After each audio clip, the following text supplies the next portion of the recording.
الحمد لله رب العالمين، والصلاة والسلام على خير خلقه أجمعين محمد. اللهم صل على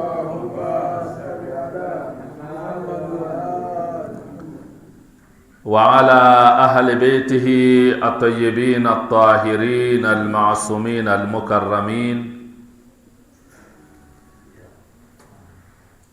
وأصحابه المنتجبين ومن تبعهم بإحسان إلى يوم الدين، وبعد.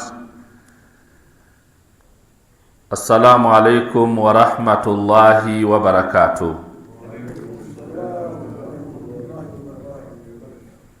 Alhamdulillah, sifa njema ni zake yeye Mwenyezi Mungu mtukufu, ambayo kila kitu kinarejea kwake, na sala na salamu zimwendee kiongozi wetu, mwalimu wetu na mwombezi wetu siku ya Kiyama, mtume wetu Muhammad sallallahu alayhi wa alihi wa sallam.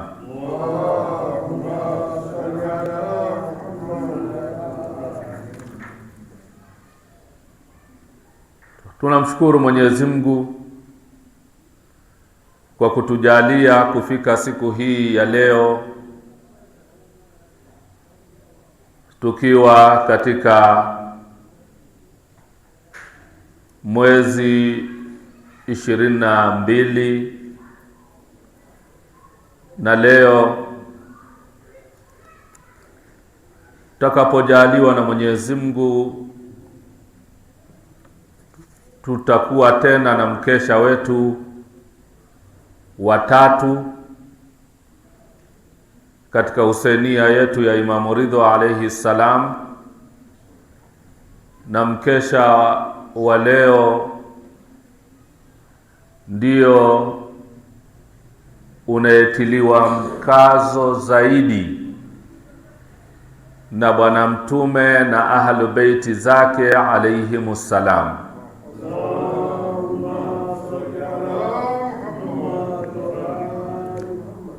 Ni kweli ya kwanza na ya pili utakiwi kuikosa, lakini hii ya 3 ndio utakiwi kuikosa zaidi. Nguvu zote ziko katika usiku huu wa leo. Kwa hiyo insha Allah tujibidishe sana sana tuupate usiku huu wa leo kwa ajili ya kumwomba Mwenyezi Mungu mtukufu. Alhamdulillah kwa hilo.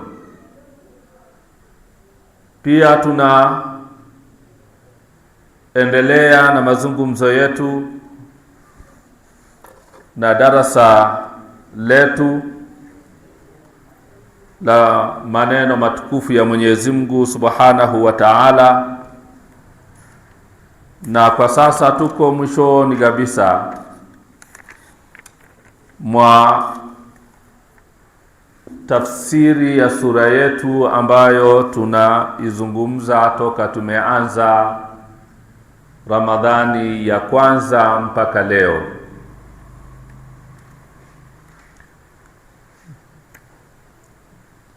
Na tuko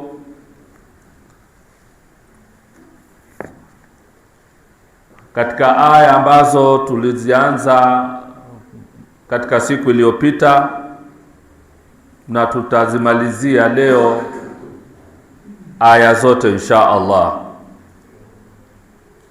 Kikubwa tu tukumbushane katika aya tuliosimama kwa muda mrefu ni yauma yaqumu ar-ruhu wal malaikatu saffa, la yatakallamuna illa man adhina lahu arrahmanu wa qala sawaba, siku ambayo atasimama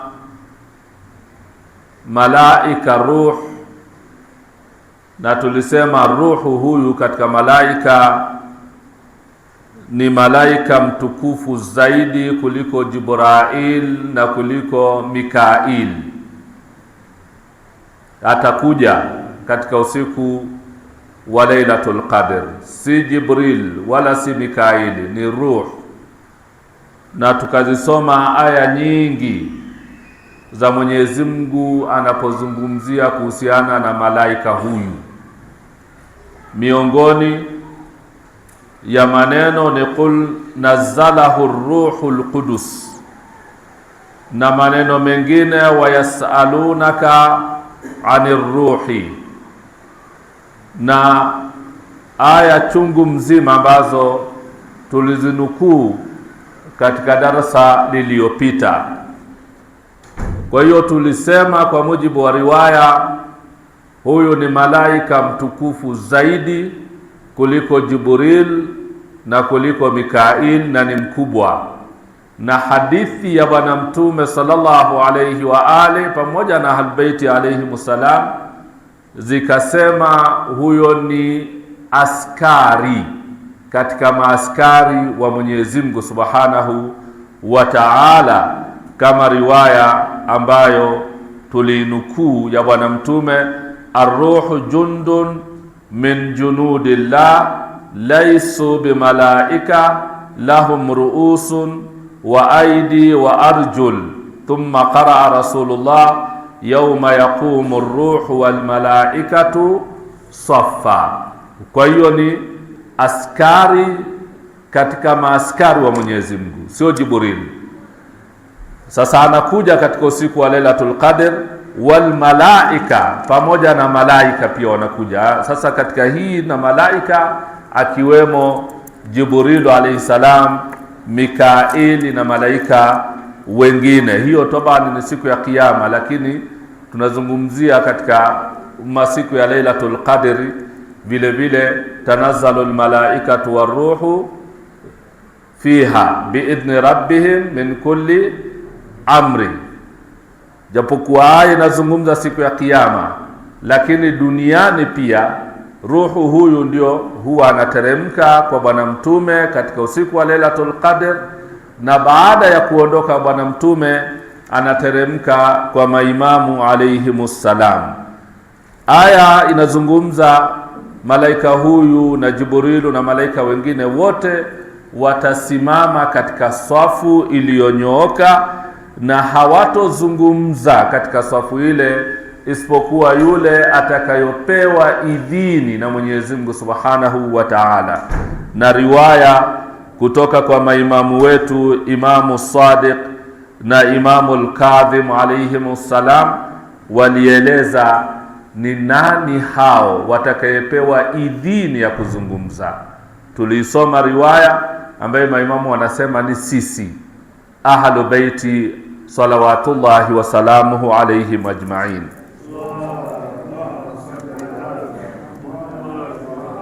Na watakapopewa idhini, basi watazungumza yaliyokuwa sawa sawa, maneno ya kweli. Akaulizwa imamu, mtazungumza maneno gani? Akatamka mambo haya matatu: kuwa kwanza tutamtaja Mwenyezi Mungu na tutamswalia Bwana Mtume sallallahu alayhi wa alihi wasallam, wa nashfa'a li shi'atina wala yarudduna rabbuna, na tutawaombea mashia wetu, wafuasi wetu tutawaombea. Ndio riwaya na ndio tafsiri hii, na hii tabani tulizungumza sana katika darasa lililopita. Kwa hiyo neno nasema waqala sawaba, yule atakayepewa idhini ya kuzungumza siku hiyo, ambayo si malaika, sio Jibril wala sio malaika mkubwa kuliko Jibril ambaye ni ruh, bali watakayepewa idhini hiyo ya kusema ni bwana mtume na ahlu baiti zake alayhimus salam. Illa man adhina lahu arrahman wa qala sawaba. Na watakaposema maneno hayo, maneno watakayasema ndio hayo matatu: kwanza kumtaja Mwenyezi Mungu, pili kumsalia bwana mtume, na la tatu kuwaombea msamaha wafuasi wao. Ndio maneno haya anasema Imamu Sadiq na anasema Imamu Al-Kadhim alayhimus salam. Kwa hiyo tulijikita sana katika darsa liliyopita mpaka tukaingia dhalika liyawmul haq faman shaa attakhadha ila rabbih maaba inna andarnakum adhaban qariba, adhabu iliyoko karibu. Na hapa pia kuna maelezo mafupi sana, ni kuwa kiyama ziko za aina mbili. Mtu akifa ni kiyama yake ya kwanza, alafu na kiyama nyingine ya pili. Ule mlango mko jikoni fungeni. Na kiyama nyingine ni ile kiyama kubwa, yani kuna kiyamatu sughra na kuna kiyamatu al-kubra. Kuna kiyama ndogo na kiyama kubwa. Mtu akifa anaenda kaburini, hiyo inaitwa ni kiyama yake ndogo. Alafu siku mnafufuliwa, mnaenda kwa Mwenyezi Mungu, mtetemeko wa ardhi, mazingira yote yameharibika, ile inaitwa kiyama kubwa. Hizo ndio kiyama mbili alizokuwa nazo mwanadamu. Inna andarnakum adhaban qariba yawma yandhuru almar'u ma qaddamat yada, siku ambayo mwanadamu atayaona yale aliyoyatanguliza katika matendo yake. Kama ni ya kheri atayaona, kama ni ya shari vile vile atayaona. Waman ya'mal mithqala dharratin khairan yara waman ya'mal mithqala dharratin sharran yara. Ndio hapa yauma yandhuru almar'u ma qaddamati yada, unayaona. Na haya pia tulizungumza sana. Siku ya kiyama utakapopewa kitabu chako, utayasoma, utaona hakuna hata dogo lilioachwa. Hili ni darasa liliopita ambalo tulizungumza. Kwa hiyo Mwenyezi Mungu anaendelea kwa kusema wa yaqulul kafir ya laitani kuntu turaba. Hii ndiyo aya ambayo ni ya mwisho kabisa ambayo tutaizungumza leo, panapo taufiki ya Mwenyezi Mungu Subhanahu wa Ta'ala. Baada ya kuwa Mwenyezi Mungu amezungumzia mfumo mzima wa maisha ya mwanadamu,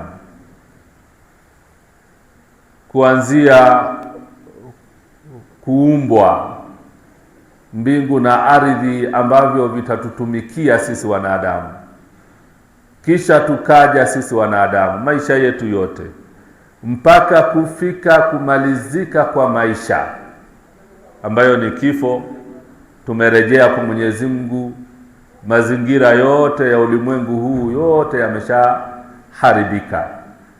Sasa kila mmoja ameshaonyeshwa matendo yake, yaliyokuwa mema amefurahi, na yaliyokuwa mabaya yamemhuzunisha, yamemliza. Mahkama imeshapita ya Mwenyezi Mungu Subhanahu wa Ta'ala. Sasa yule ambaye atakuwa amehukumiwa vibaya, maisha mabaya, hesabu yake ni mbaya, sasa analia wa yaqulul kafir ya laitani kuntu turaba. Anasema huyu kafiri, anasema laiti mimi, lau ningelikuwa mimi ni mchanga. Yaani mwanadamu anatamani angekuwa mchanga huo ambaye tunakanyaga juu yake, hauna thamani, unaukanyaga. Sio ule udongo ambao unaenda kuulima ambao una rutuba, ni ule ambao unaukanyaga ni ramli usiokuwa na thamani. Kwa hiyo binadamu kwa uovu waliokuwa nao na hana jema, mwingine amefilisiwa kabisa, hana chochote cha kumpeleka katika pepo. Kwa hiyo anatamani asingekuwa kiumbe kabisa, kwa sababu unaweza ukawa kiumbe alafu pia ukawa kuna mambo mengine ambayo labda hayampendezi Mwenyezi Mungu Subhanahu wa Ta'ala. Sasa huyu anakuwa mchanga ambaye hauna hesabu kabisa, wala hautosimama. Si tulisoma kuwa kuna wanyama watasimama ambao watadai haki zao? Kuna wadudu watakayesimama na wao watadai haki zao. Sasa binadamu huyu kafiri hatamani kabisa hata kuwa mnyama, hatamani hata kuwa mdudu, hataki awe hata mbwa. Fanaudhu billah, Mwenyezi Mungu atuepushe na ajallakumullah. Hatamani hata kuwa mbwa mwitu, hatamani hata kuwa sisimizi, hatamani awe mchanga ambaye hautosimama mahala popote. Ya laitani kuntu turaba, nisingekuwa binadamu mimi, ningekuwa hata mchanga. Sasa neno turaba, tukiingia kwa undani kidogo, maneno haya katika tafsiri zingine zinaeleza hivi: kafiri anatamani angekuwa yeye ni mfuasi wa Ali ibn Abi Talib salawatullahi wa salamu alayhi.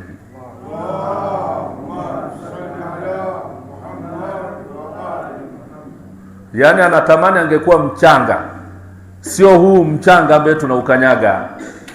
Mchanga anayeukusudia hapa, anatamani angekuwa yuko katika wilayatu Ali. Ali ni Abu Turab, anatamani angekuwa hivyo. Na zimekuja tabani katika riwaya, miongoni mwa riwaya naisoma hii hapa, ambayo inatoka kwa Ibn Abbas, annahu suila lima kanna Rasulullah sallallahu alayhi wa alihi wa sallam aliyan alayhi salam aba turab. Ibn Abbas anasema siku moja Bwana Mtume aliulizwa, ni kwa sababu gani Bwana Mtume unamuita Ali Abu Turab? Kwa Ali ni mchanga. Aliulizwa Bwana Mtume siku moja, kwa nini unamuita Ali kwa hili jina Abu Turaba? Qala sallallahu alayhi wa alihi wa sallam, li'annahu, angalieni maneno ya Bwana Mtume, li'annahu sahibul ardi wa hujjatullah ala ahliha ba'dah wa lahu baqa'uha wa ilayhi sukunuha. Qal, anasema hivi, ameitwa Ali Abu Turab kwa sababu yeye ni sahibul ardhi, yeye ndio mwenye ardhi.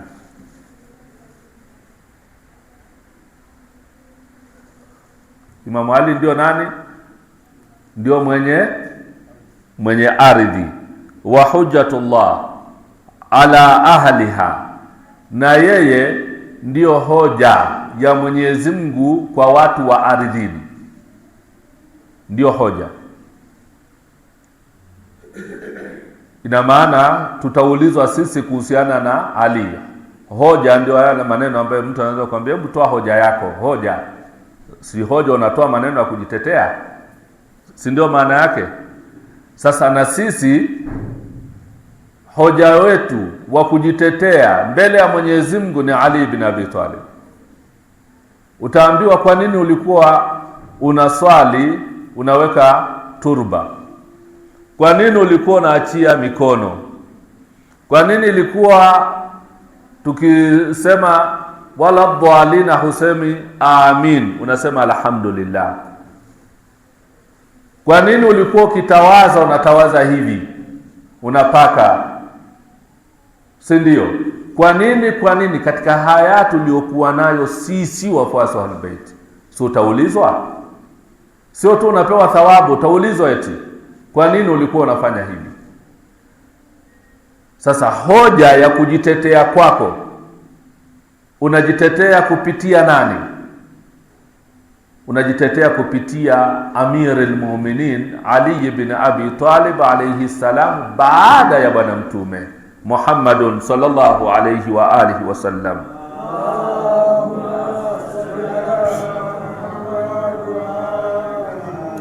Ndio anasema wa hujjatullah ala ahliha baada ya bwana mtume. Lugha ya kujitetea kwetu ni Ali ibn Abi Talib. Sasa unapoulizwa swali unatakiwa useme Ali. Unapoulizwa swali useme Imam al-Hasan, useme Imam al-Hussein, uwataje maimamu, umtaje imamu wa zama zako al-Mahdiyun ajalallahu ta'ala farajahu sharif.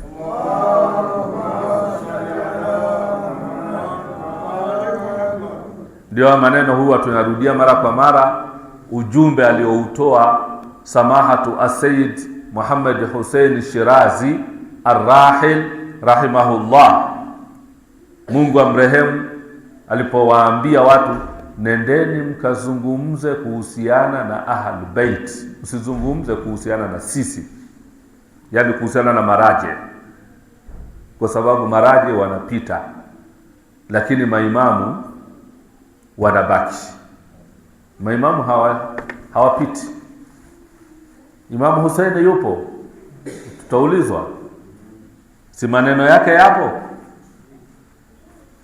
Fatima Zahra yupo, si maneno yake yapo? Na maneno yao ni hujja. Imamu al-Kadhim, Imamu Sadiq alayhi salam na maimamu wengine wote wapo, maneno yao yapo. Kwa hiyo anasema msipate tabu mpaka mnatukanana, mnagombana, hamuelewani, malumbano yasiyokwisha kwa ajili ya maraje, kwa ajili yetu. Hapana, nendeni mkawatangaze maasumina, kwa sababu wao hawaishi, wao wako hai, wataendelea kubaki. So, mnaona maneno yalivyokuwa na busara. Sasa anasema Imamu Ali ni mwenye ardhi, na yeye ndio mtakayeulizwa kuhusiana na matendo yenu. Wilayatu Ali ibn Abi Talib. Tunaposema innama waliyukumullah war-rasul walladhina amanu alladhina yuqimuna as-salah, kiongozi wenu ni Mungu, kiongozi wenu ni bwana mtume, na kiongozi wenu ni Ahlul Bait alayhi salam, wa ulil amri minkum, wenye mamlaka juu yenu. Atiu Allah wa atiu Rasul wa ulil amri minkum. Tunaomba mabinti wetu huko juu mnyamaze. Mabinti zetu huko tunaomba mswali kwa utaratibu, msipige kelele.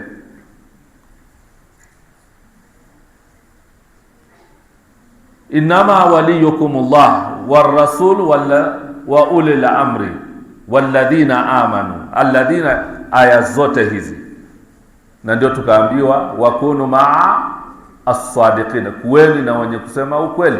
Kwa hiyo hawa ni hoja kwetu sisi. Baada ya nani?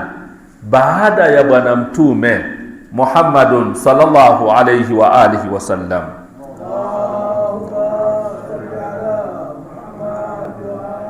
Na anasema walahu baqauha wa ilayhi sukunuha. Kupitia wilaya viongozi hawa walioachwa na bwana mtume, ndiyo ardhi imebaki, ipo. Ardhi hii vizingiti na misumari ya kuibakisha zaidi ni hawa maasumina alayhi salam. Si tunasoma katika hadithi zinasema kama kiyama ingekuwa ni leo au muda huu, Mwenyezi Mungu ataisogeza mbele siku hiyo mpaka aje al-Imamu al-Mahdi ajalallahu ta'ala farajahu sharif. Allahumma salli ala Muhammad. Si ndivyo tunavyosoma katika riwaya? La tawwala Allahu dhalika al-yawm, Mungu ataisogeza hiyo siku. Lengo nini? Adhihiri kiongozi aliyosimamia au aliyoko katika mgongo wa ardhi, Imam al-Mahdi alayhi salam. Sasa anasema kubaki kwa ardhi hii, na si tu kubaki, wasukunuha as-sakina, utulivu wake unategemea hawa. Ule utulivu wa ardhi, uzuri wa ardhi na watu wake waendelee kuwa na upendo, kuwa na umoja, kuwa ni watu wa kusaidiana, watu wa kumwabudu Mwenyezi Mungu, watu wa la ilaha illa Allah Muhammadur Rasulullah. Utulivu huu unategemea wilaya ya Ahlul Bait. Si ndivyo ilivyo? Ndio maana angalia katika historia, toka amefariki bwana mtume mpaka leo, hakuna hata mmoja anayemnyoshea mfuasi wa Ali, Shia 12, mashia hawa, anayemnyoshea kidole kuwa aliwahi kufanya uadui katika taifa jingine, au tukiacha tabia ya mtu mmoja mmoja, tukiacha tabia mtu mmoja mmoja, tunachukulia kama dola, kama tawala, hakuna wa kuinyoshea mkono. Kuanzia maimamu wetu mpaka imamu wa 12 akawa ghaib, wakaja wale manaibu 4 wakatawala, na leo hii wako maraje hawa, hakuna hata mmoja anemnyoshea kidole, ikiwa ni maimamu maasumina au wale wasaidizi wao rasmi waliowateua 4 walioteuliwa na Imamu al-Mahdi alayhi salam, au maraji tuliokuwa nao. Hakuna hata mmoja wa kumnyoshea kidole. Lakini angalieni harakati za makundi mengine, mauaji wanayoendesha, uvamizi wanayoendesha, utekaji unayofanyika. Lakini kwa wafuasi wa Ahlulbayt la, haiko. Na kama linatokea hilo, ni tabia ya mtu, lakini hafanyi kwa unwani ya dini. Si tunaelewana vizuri? Kama limetokea mtu kafanya, kakikundi kimefanya, lakini si kwa nembo ya dini,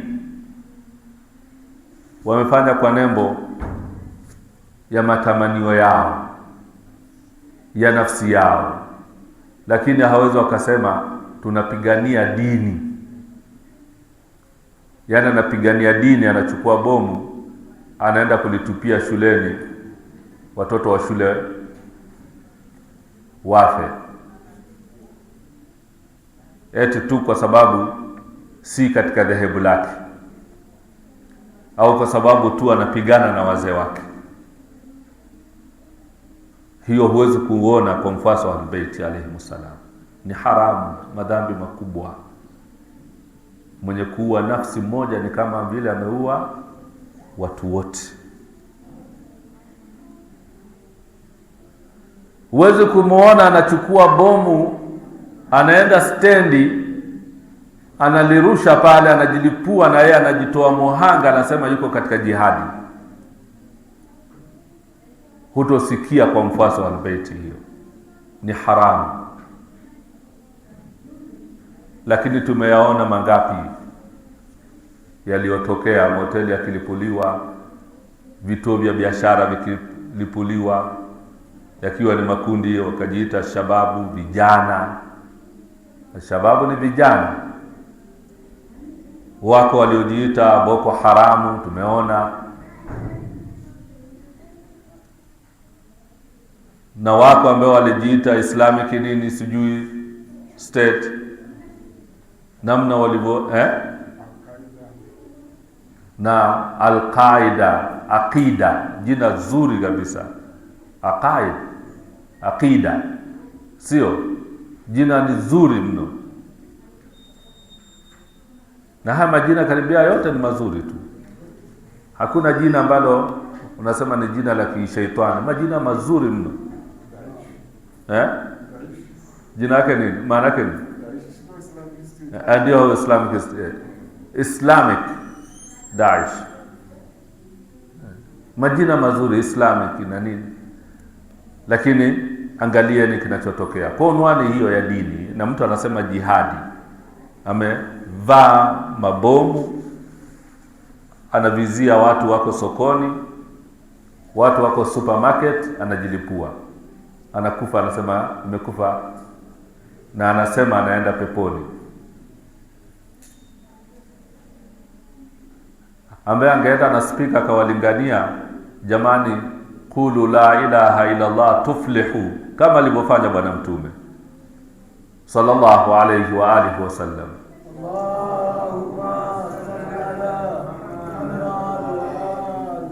Na bwana mtume akaambiwa, we kazi yako ni kufikisha. Mtu kuongoka sio jukumu lako. Si ndivyo ilivyo? Lasta alaihim bimusaitir.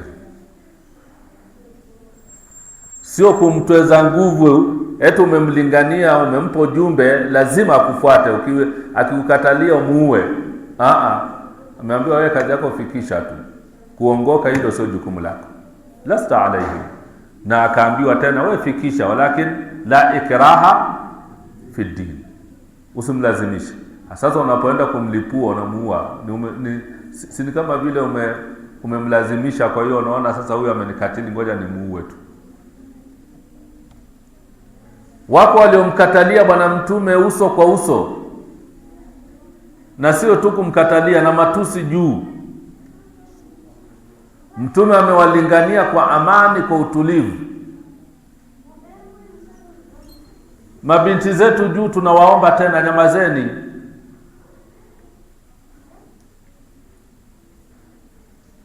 Wanamkatili bwana mtume hadharani hivi. Bwana mtume anawaita, anawalingania na nini. Si tunao visa chungu mzima tangia hadithi ya kwanza mpaka anakufa bwana mtume. Hakuwaita, nileteni karatasi na kalamu niwaandikieni wasia ambaye hamtopotea. Hawakumkatili bwana mtume. Na mengineyo chungu mzima. Lakini alifanya nini? La ikraha fi din. Hesabu ni ya Mwenyezi Mungu Subhanahu wa Ta'ala. Lakini sasa unapoenda kujilipua, ukaendesha vita, mapambano. Sasa ninachokisema, bwana mtume anasema wilaya hii, wilaya ni utulivu wa ardhi.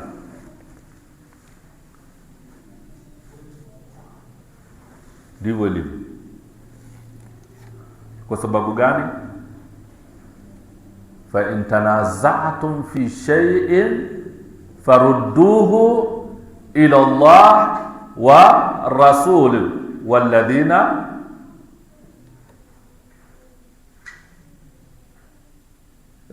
warasikhuna fil ilm. Mzozo wowote, mabishano yoyote yakitokea, liwe ni mambo ya kifikihi, ya kisheria, liwe ni jambo la kitauhidi, aqida, liwe ni jambo la kimaisha, biashara mnazozifanya, liwe ni kilimo, jambo lolote, fa in tanaza'tum fi shay, mzozo wa aina yoyote, wa aina, kila aina, hapo hujabainishwa ni dini tu peke yake, fiqhi kwa ajili ya kuswali, maisha yenu yote. Si Uislamu tunasema ni mfumo mzima wa maisha ya mwanadamu, ni pambo, sibghatullah. Sasa mkizozana katika mambo yenu, katika maisha yako yote, kama ni mfugaji, kama ni mkulima, kama ni mvuvi, kama ni mwanasiasa, mwanauchumi, sayansi, lolote, maisha yote ya mwanadamu, kila mmoja na shughuli zake anafanya, driver, what, jambo lolote mkizozana, lirejesheni kwa Mwenyezi Mungu, mtapata majibu ya mzozo wenu. Lirejeshe kwa Bwana Mtume, utapata utatuzi wa mzozo wenu. Na lirejesheni kwa arrasikhuna, waliobobea katika ilmu, ambayo waliobobea hapa ni akina nani?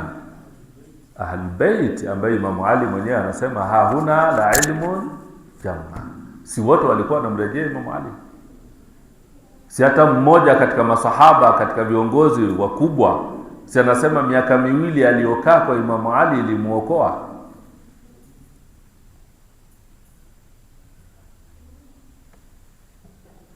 Laula sanatani la halaka Nu'man, katika maneno mengine, angeangamia Abu Hanifa, asingeenda miaka miwili kukaa darasani kusomeshwa na Imam Jaafar as-Sadiq alayhi salam. Allahumma salli ala Muhammad wa ali Muhammad. Kajifunza, akaona ala, kuna fatwa, kuna hukumu alikuwa anazitoa zina utata, zinawaangamiza watu. Kuna fatwa wanazitoa, watu wanakuwa na chuki, watu wanakuwa hawaelewani, watu wanatizamana kama vile, umtizama ni kama vile wanatizama nguruwe. Utengano ni mkubwa mno, hakuna mapenzi hata chembe. Ndio maisha ambayo hata sisi tunavyoishi sasa hivi, kutokana na hizo fatwa za ajabu. Leo kipita wewe mfuasi wa Ahlul Bait, anayejiita Mwansaru Sunna, anakuona kama vile wewe ni nguruwe. Auzu billah, jallakumullah, Mungu atuepushe na sifa hizo mbaya.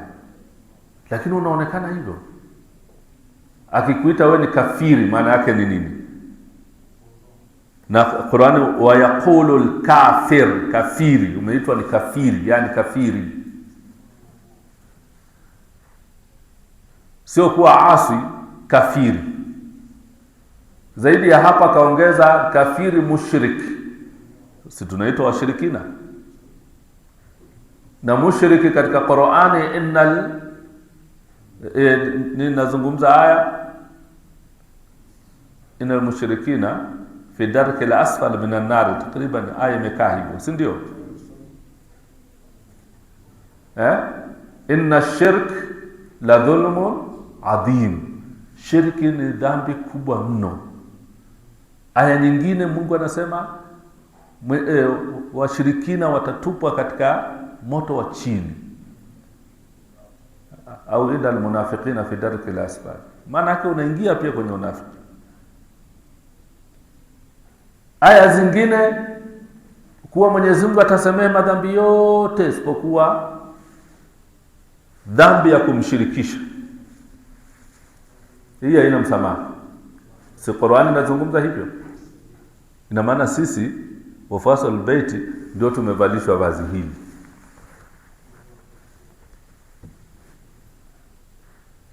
Tunaswali,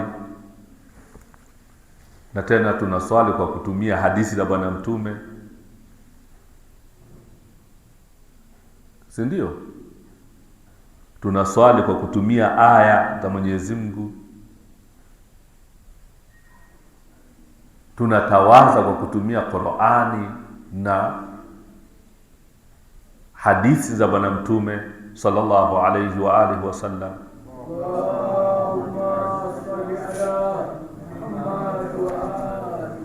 Tunafunga kama ambavyo tumefunga kwa kutumia aya ya Mwenyezi Mungu na hadithi ya Bwana Mtume. Tunaenda hija kwa kutumia Qur'ani hii tuliyokuwa nayo hii hapa ambayo tunayo, na ibada zote zile tunazifanya, tawafu, kukimbia katika vilima viwili Safa wal Marwa, kunyoa, kwenda Arafa, kwenda Muzdalifa, kwenda Mina, kuchinja, kumpiga sheitani, yote haya tunayafanya yote. Na ukituuliza katika kila mmoja kwa uzuri tuliokuwa na kila mmoja katika haya, tunakwambia qala Rasulullah, qala Ali ibn Abi Talib, qala al-Hasan, qala Husayn, inni tarikum fikum athqalain kitab Allah wa itrati ahli bait. Aliyoyasema Bwana Mtume ndivyo tunavyonukuu. Hatujayafanya alafu tukamwambia hii haiko kwa Mungu, hili limetolewa na fulani katika binadamu wa kawaida. Tutakutajia Qur'ani, tutakutajia hadithi ya Bwana Mtume, lakini ukawa ni kafiri bado, ukawa ni mushriki bado, ukawa ni munafiki. Yani munafiki kwa sababu naamini kuna takia, na takia iko kwenye Qur'an na iko wazi ndani ya Qur'an. Ammar ibn Yasir amekufuru, ametukana, kaachwa na makafiri baada baba yake ameuliwa, mama yake ameuliwa mbele ya macho yake, mwanzo wa Uislamu. Amebaki yeye. Sasa anaendewa, anaambiwa tunakuwa kama tulivyomuua mama yako. Mama yake ametundikwa, anamuona namna hiyo. Ndio shahidi wa kwanza, Sumayya, shahidi wa kwanza katika dini. Familia nzima imechukuliwa na Makuraish, wamemuua. Ni uchungu ulioje! Unamuua mama hadharani, baba unamuua, na wengine wanateswa, alafu amebaki yeye.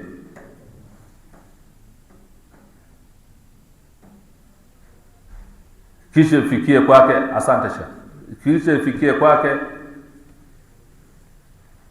akufuru, ambia na sisi tutakuua, mkanushe Mtume na mkanushe Muhammad. Akakanusha kuwa sio mtume, akasema sio mtume. Na huyo Mungu mmoja asema sio huyo mimi simtambui. Si ndivyo Qur'an? Akaambiwa wewe tutokuua basi, ili mradi umeshamkataa Muhammad na umemkataa Mungu wake hapa, wewe wakamfungua kamba na nini, wakamwachia, nenda. Akaondoka pale, akanyoka moja kwa moja mpaka kwa Bwana Mtume, analia machozi. Nini Ammar? Akamweleza, baba ameuliwa, mama yangu ameuliwa, na mimi pia walikuwa waniue. Sasa wewe umeponaje? Nimekukanusha, nimekukataa kuwa wewe sio mtume, na nimemkataa Mungu. Kuna shahadu an la ilaha illa Allah wa shahadu anna Muhammad rasulullah, vyote hivi nimevikataa mbele yao, ndio wakaniacha. Bwana Mtume akamwangalia, akamwambia, vipi, wakati unayatamka haya yalikuwa yanatoka moyoni au mdomoni? Wewe moyo wako ukoje? Sasa hivi unasemaje? Anasema hapana, mimi niko na shahada, nilitamka tu mdomoni ili niachwe. Aya inateremka inazungumza illa man ukriha wa qalbuhu, na moyo wake umesimama imara. Amelazimishwa lakini moyo wake uko sawa. Na Bwana Mtume akamwambia, wakikushika tena rudia hivyo hivyo. Ndio takia. Na hakuna binadamu asiyoishi na takia. Yaani hakuna. Tukaitwa sisi ni wanafiki kwa sababu ya takia. Na wanafiqina almunafiqina fi darki al-asfal minan nar. Wanafiki ni motoni. Kwa hiyo nasi kwa sababu ya hii aya na mwenendo huu mzuri wa Bwana Mtume na sahaba wake Amari, sisi ni wa motoni.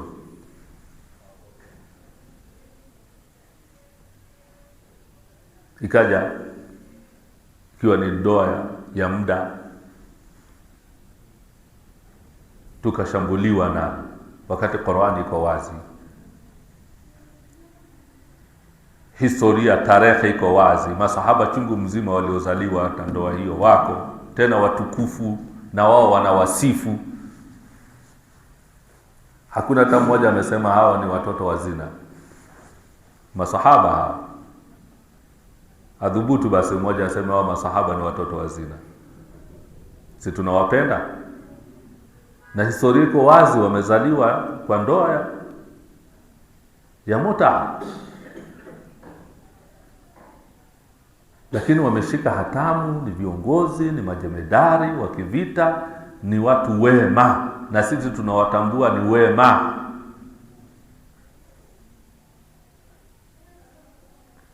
Lakini kwa sababu tunafanya sisi leo au yako tunaamini, tukashambuliwa.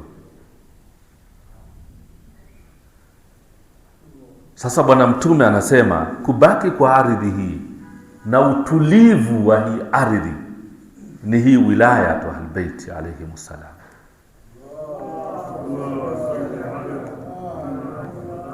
Ndio maana nikasema mtu yoyote akiwa katika wilaya ya Ahlulbayt haona chokochoko ya kumchokoza mtu hata mara moja.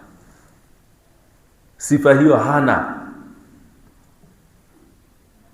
Wala kwenda kuteka msikiti wa mtu hana. Wala kuvamia kikundi kingine hana. Utayafanyaje hayo kwa Ahlulbayt alayhimussalam? Na wewe ni mfuasi wa Ahlulbayt, ni amani wa Ahlulbayt. Ndio kama ilivyo waman dakhalaha kana, mwenye kuingia bila shaka ni Masjid al-Haram, misikitini, na kuingia ukaingia kwa Bwana Mtume, ukaingia kwa Ahlulbayt, amani ndiyo inatawala. Sasa Bwana Mtume anasema wasukuniha, kisha akasema huyu nani? Ibn Abbas. Baada ya kutamka hayo akasema walaqad sami'tu Rasulullah sallallahu alayhi wa alihi wa sallama yaqul, nilimsikia Bwana Mtume Muhammad sallallahu alayhi wa alihi wa sallama akisema innahu idha kana yawmul qiyamah wa ra'a al-kafiru ma a'adda Allahu tabaraka wa ta'ala li shi'ati Ali min ath-thawab waz-zulfa wal-karama qala ya laitani kuntu turaba, ay min shi'ati Ali alayhi salam. Wa dhalika qawlullah azza wa jalla wa yaqulu al-kafiru ya laitani kuntu turaba. Allahu akbar. Salawat. Allahumma salli ala Muhammad. Ibn Abbas anaendelea hii hadithi, anasema kwa hakika nimemsikia Bwana Mtume sallallahu alayhi wa alihi wasallam Hii ni hadithi ya pili. Na hadithi ya kwanza ni hiyo aliulizwa, lima kana Rasulullah sallallahu alayhi wa alihi wasallam aliyan aba turab. Ndio ufafanuzi wote nilikuwa nimezungumza mpaka hapa, ni kujibu hili swali, kwa nini Ali, bwana mtume alimuita Imam Ali Abu Turab. Ndio maelezo yake haya. Sahibu al-ardh wa hujjatullah ala ahliha ba'dahu wa lahu baqa'uha wa ilayhi sukunuha. Sasa hii nyingine anaeleza, nimemsikia bwana mtume sallallahu alayhi wa alihi wasallam akisema, itakapokuwa siku ya kiyama makafiri wataona yale malipo wanayopewa wafuasi wa Ali, Shi'atu Ali, yale malipo wanayopewa, walioahidiwa na wanayoyapewa, na utukufu na heshima wanayopewa siku ya kiyama, itakuwa ni waheshimiwa. Si mnakumbuka hadithi tulizungumza, hadithi iliyopita, hakika watu wa peponi ni wafalme. Hizi hadithi tunazinukuu ni nzuri sana. Sasa sijui kama mnazikariri wengine au mnarejea, na tunamshukuru Mzee Haruna na bidii sana ya kurusha. Tujitahidi tuwe na mabanda, wakati mwingine tunarudia ili uzikariri hadithi. Maneno unaweza kaacha, lakini hadithi na aya ni vizuri ukawa unaziweka, kwa sababu ni za bwana mtume na albaiti alayhimussalam. Sasa anasema malipo wanayoyapewa Shi'atu Ali, na hii inanikumbusha aliposema katika kutafsiri ile aya, akazungumza ya Ali anta wa shi'atuka minal faizin. Alikuwa kitafsiri aya gani? Ni aya ipi bwana mtume akatamka hivi? Mashaka nisaidieni kunikumbusha.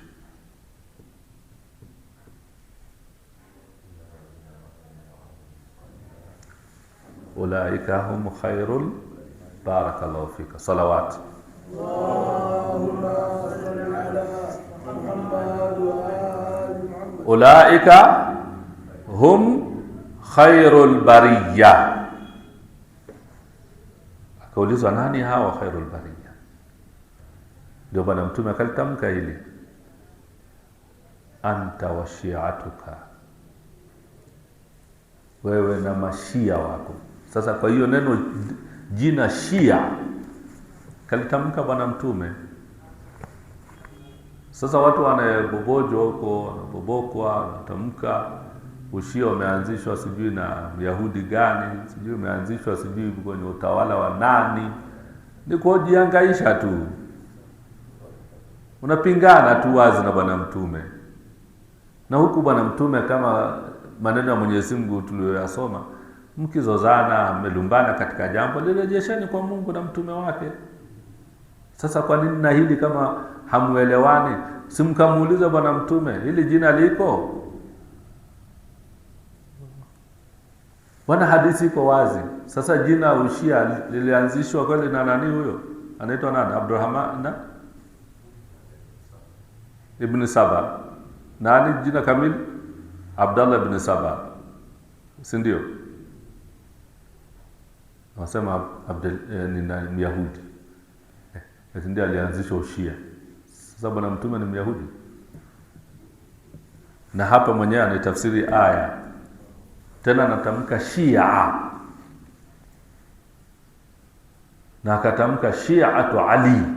Na hii hadithi ya Ibn Abbas hapa anazungumza, waraa al-kafiru ma a'adda Allahu tabaraka wa ta'ala li Shi'ati Ali. Si Ibn Abbas, si wote tunamkubali Ibn Abbas katika wapokezi ambao Waislamu wote atulumbane kwa Ibn Abbas. Anatamka hii hapa. Sasa Shia ana tatizo gani? Na maneno mengine Hata Qur'ani yenyewe imetamka jina Shia, liko, sio jina geni yani, siliko katika Qur'ani. Wa innahu min shi'atihi, hakika huyo ni katika mashia wake. Shia liko ndani ya Qur'ani, na sijui halijatajwa mara moja, yani mara mbili. Hata Nabiullahi Musa amemsaidia nani? Fasta'adha alladhi huwa hadha min shi'ati, na kumsaidia yule ambaye min shi'atihi. Jina Shia. Sasa tunaona hivi, hili liko kwenye Qur'ani. Na si ndio? Sasa kikubwa ni kuangalia hao mashia wakoje, wana utulivu kiasi gani, wana amani kiasi gani. Upime dini katika muundo huo pia. Wakati wengine ndio hivyo tumeona wanavyolipuana, wanavyotukanana, wanavyotuhumiana, wanavyoshutumu wengine, wanavyowadhalisha wengine ukafiri. Shia la hayuko hivyo. Hata tutofautiane namna gani, bado tutatawaliwa na amani na mjadala wenye busara, wenye hikma. Hata tuhatilifiane vipi, yule aliyeiva wilaya tu Ahlul Bait alayhimus salam hana huo mwemko wa aina hiyo, hana maneno machafu, hana ubaya. Sasa ukiangalia hizi sifa, bado tu unamwambia Shia ni kafiri, na anakutajia Qur'ani, anakutajia hadithi za Bwana Mtume, bado unamuita kafiri. Lipi ambalo unaweza kusimama ukasema hili amelifanya haliko ndani ya Qur'ani wala Mtume haliko kwa Bwana Mtume sallallahu alayhi wa alihi wasallam? Allahumma salli ala Muhammad wa ala. Ikiwa ni hadithi haijadhibitika kwako, haijadhibiti vizuri kwako, hii bana malumbano ya kikawaida ya kielimu. Wewe mwenyewe pia unazo hadithi zako ambazo wengine pia hawazikubali. Sasa hii kama tunazozana hadithi dhaifu, hadithi maudhui, hadithi sijui koje na nini, hii ndio inamfanya mtu awe kafiri. Na kwa bahati nzuri hadithi zetu zote tulizokuwa nazo wamezisahihisha, wameziona zote hazina dosari. Mpaka Ibn Taymiyyah wamezitaja, Ibn Kathir na wengineo. Lakini kwa sababu Bwana Mtume, hii hadithi ya mwanzo kuwa ulimwengu utakuwa na utulivu kwa sharti muwe katika wilaya. Ukiwa nje ya wilaya kutukana kwako ni kawaida. Ukiwa nje ya wilaya wewe kutuhumu na kutukana na kuua ni kawaida. Ndio mtu anavaa bomu anaenda kwa shule, watoto wa primary anajilipua, anaua watoto. Ndio kama vile unavyoona Muamerika anarusha bomu kubwa linaenda kuua watoto Irani, watoto wadogo wa shule ya msingi na nasari, watoto vidogo, watoto zaidi ya 300 na alafu ajisifu kuwa na wakomesha tena. Hivyo tulivyoua ili muichukie serikali yenu. Sasa ni kiongozi kwa anazungumza lugha ina hiyo. Yaani tumeua hao watoto ili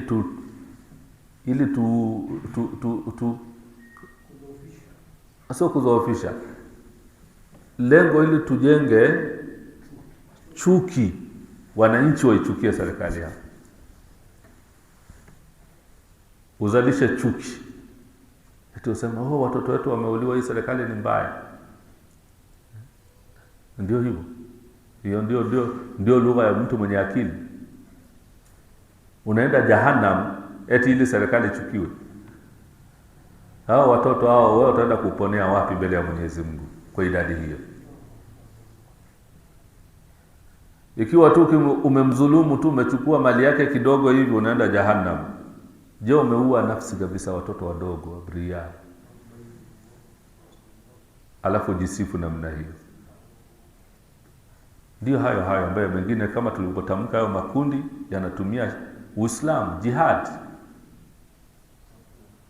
Lakini nikasema kwa ufasa al-Bait huwezi kukuta manunguniko haya, hatuna. Ndio maana tunarudia tena na tena, Irani pamoja na nguvu aliyokuwa nayo kushinda mataifa mengi ya Kiarabu yaliyomzunguka yote, hamna anayemfikia hata nusu, lakini hajawahi kuwa mbabe kwa taifa lolote, bali amekuwa akilingania amani na utulivu na mshikamano na kusaidiana duniani, sio tu katika mataifa ya Kiarabu ya Uislamu, hata mataifa ambayo hayana Uislamu kabisa. Yes, tulisema Irani iliwahi kusaidia Chechnya wakati inapigwa na mataifa makubwa yaliyoungana. Irani ndiye alikuwa anapeleka msaada. Hajawahi kuwa na hawezi.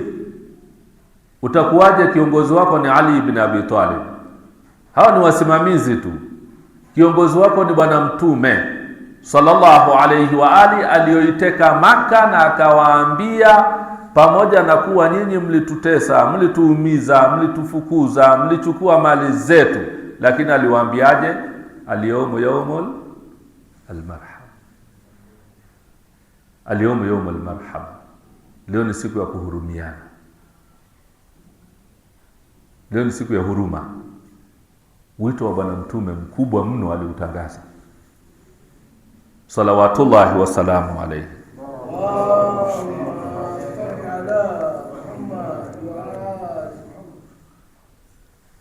Sasa anasema, alimsikia Bwana Mtume anasema, itakapokuwa siku ya Kiyama, makafiri wameona ahadi wanayetimiziwa mashia wa Ali, wanavyolipwa na Mwenyezi Mungu na utukufu wanaoonyeshwa, heshima wanaoonyeshwa, makafiri hao watasema, ya laitani kuntu turaba,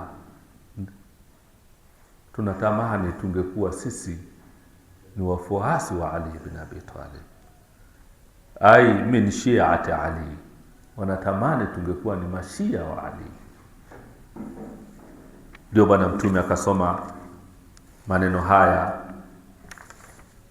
wa yaqulu al-kafiru ya laitani kuntu turaba. Ni siku ambayo hawa watu watajuta kwa nini hawakuwa na Ali, kwa nini hawakuingia katika wilaya, watajuta.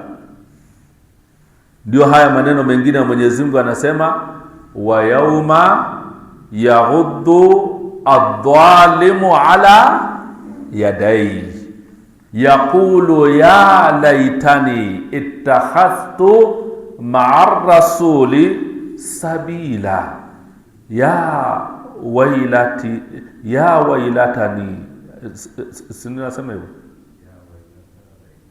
ya wailata laitani, asante, ya wailata laitani lam attakhidhu fulanan khalila laqad adallani ani dhikri ba'da idh ja'ani.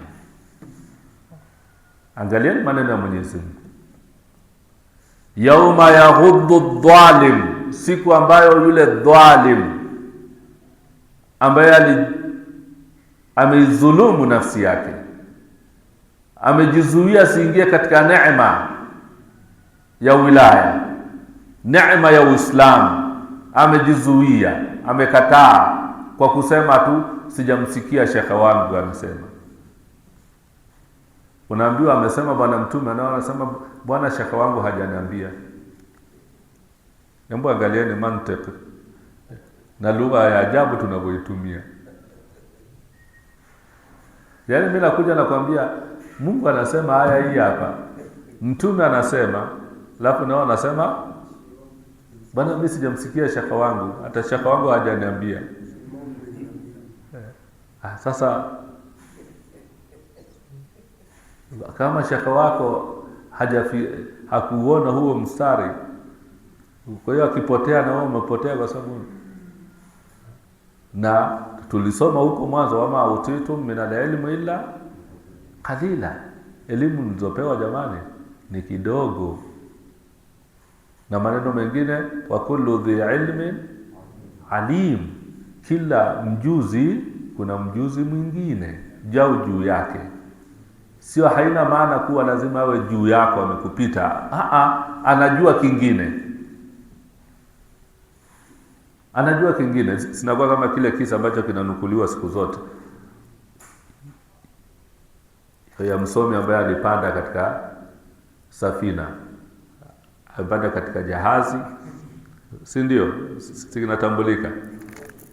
Ameingia katika jahazi, ameingia tu namna hii kwa sababu na majohojoho yake, labda na vishahada vyake, makaratasi yake na nini. Kaza kuongea na muendesha yule huo mtumbwi, nahodha, kumwambia vipi umesoma? Yule nahodha anasema mimi sijasoma bwana. Kwa hiyo hujui kitu fulani? Sijui bwana. Akamwambia basi umeangamia wewe, kumbe ni mjinga, yaani hujui chochote, ufahamu kabisa ni mtupu wewe. Basi akamwambia hamna shida, bwana mimi sijui. Sasa anajisifu na ile elimu yake, kama ni fiqhi, kama ni sheria, kama ni nini. Sasa amemdharau. Amefika katikati ya bahari, mawimbi, chombo kinayumba. Anamuona msomi, jasho linamtoka. Kijana anaendelea tu kupiga maji yake vizuri tu, anavuta tu. Jamaa majasho, akamwangalia, anaona huyu jamaa atetemeka. Akamwambia vipi, kuna elimu ya kuogelea? Akasema hata sijui. Akamwambia basi wewe ndio leo umeangamia.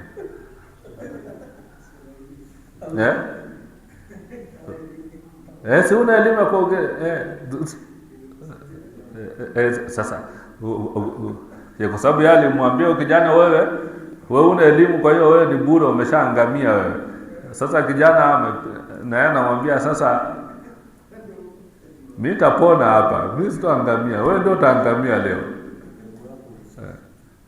Sasa hapana, niokoe. Wewe umejisifu na elimu, wewe ndio umeona. Sasa hivi ndivyo ilivyo maisha. Sasa tunaposema likulli dhi ilmin alim, sio haina maana eti lazima mtu akupite kabisa, unaona. Mimi ni shekhe hapa natoa darasa. Sasa kuna wakati nasahau haya hapa, mnanikumbusha. Ndio katika kuzidiana. Kuna aya wewe utakuwa umehifadhi vizuri, mimi sijahifadhi vizuri, hata kama ni chache. Hizo chache ambazo mimi sijazihifadhi, sizijui, ni tayari unanikumbusha. Ndivyo ilivyo katika maisha. Sasa hilo lugha ya kusema shaka wangu hajaniambia, ndio naambiwa mtume amesema, Mwenyezi Mungu amesema, unasema shekhe, hapana. Hizo lugha jamani, kwenye Uislamu si hoja. Hoja ni qala Allahu Ta'ala, qala Rasulullah.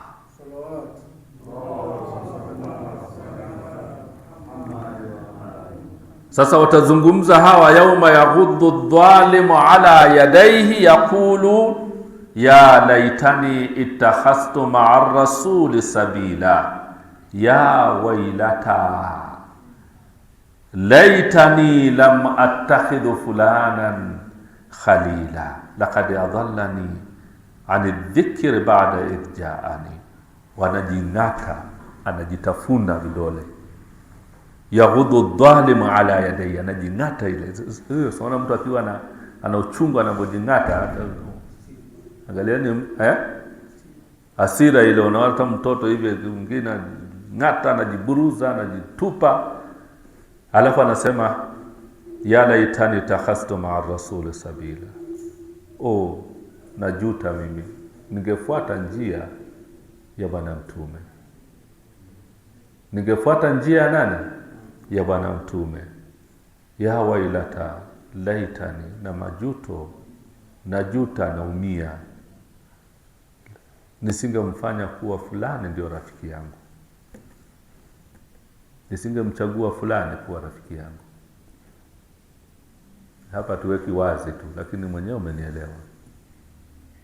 Nisingemfanya fulani kuwa ndio kiongozi wangu.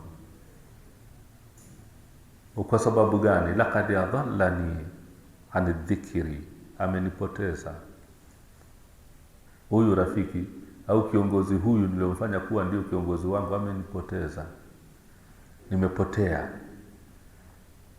simtaji tena Mungu ili kwa ajili yake. Na wakati huo nilishafikiwa na hoja, nilishafikiwa na ukweli, hadithi zilinifikia, maneno ya kweli yalinifikia, lakini kwa tamaa yangu, kwa maslahi yangu, kwa urafiki tu, kumwona huyu ni rafiki, au tumetoka mbali. Wakati mwingine mtu anasema tumetoka mbali bwana, siwezi kumwacha. Sasa kuna mmoja, video zinarushwa nyingi sana za kuna shaka mmoja Dar es Salaam anaitwa Sheikh Kipozeo, sio? Akizungumzia kuhusiana na Sheikh Ali Mayunga. Tumeisikia, si ndivyo? Kwani mjaisikia Sheikh? Akisema Sheikh Ali Mayunga ni mwalimu wake, amemfundisha na nini, na anasema pia Ali Mayunga ni alim katika maulama. Lakini anasema alipoingia kwenye ushia mimi nikamkataa. Aliniita sana, aliniita niwe huko na nini, labda alimpa, na bila shaka Sheikh Mayunga hawezi kukuita bila kukupa hoja na vitabu. Hata kuna kitabu kimoja kitaja meza ya uchunguzi, ameandika kitabu fulani meza ya uchunguzi, na meza ya uchunguzi ukisoma vizuri sidhani kama hutoingia kwenye ushia ukisoma kwa moyo.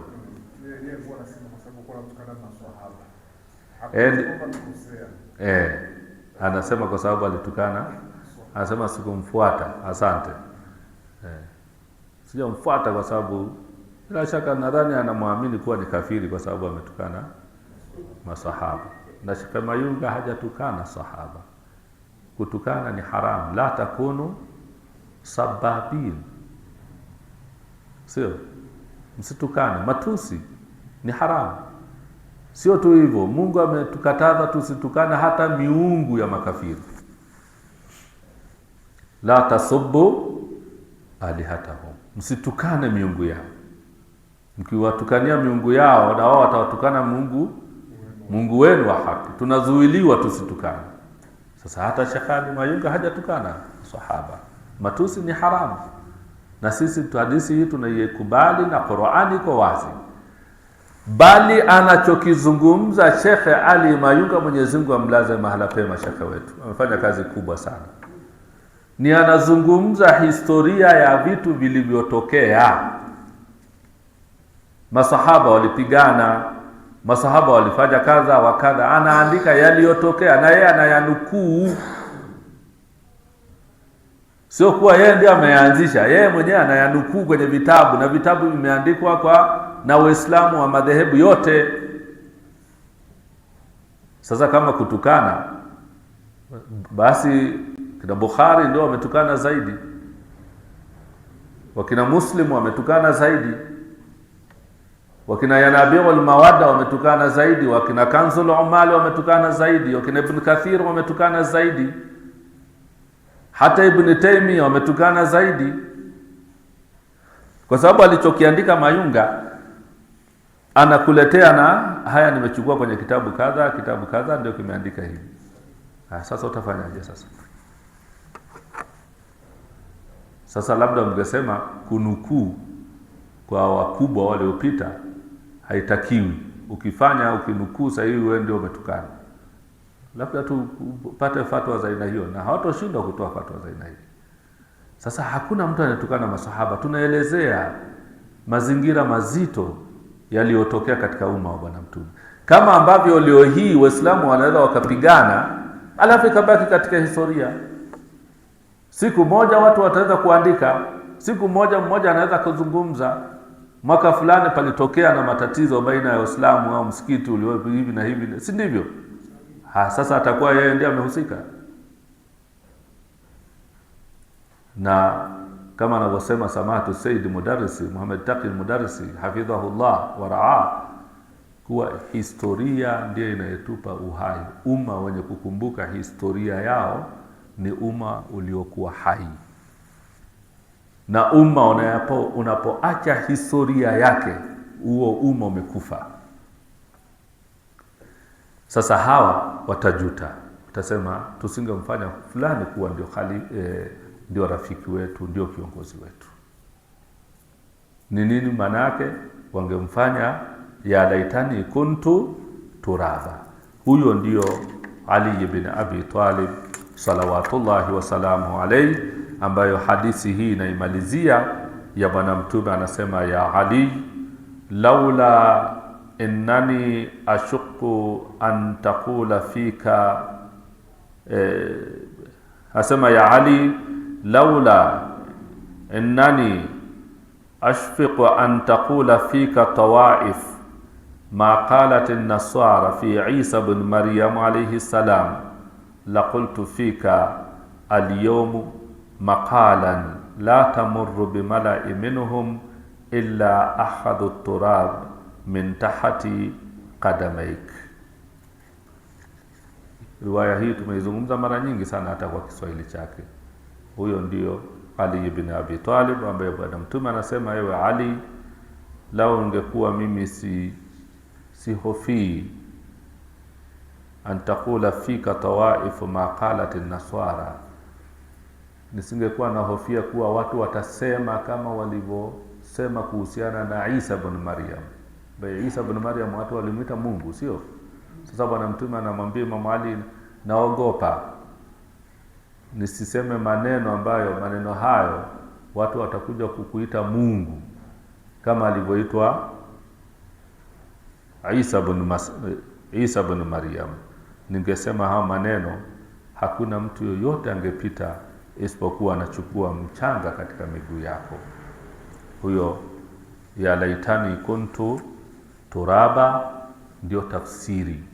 Sura hii ndugu zangu imeishia hapa. Ni sura ya kumtawalisha Mwenyezi Mungu na mtume wake na Ahlulbayt alayhimus salam.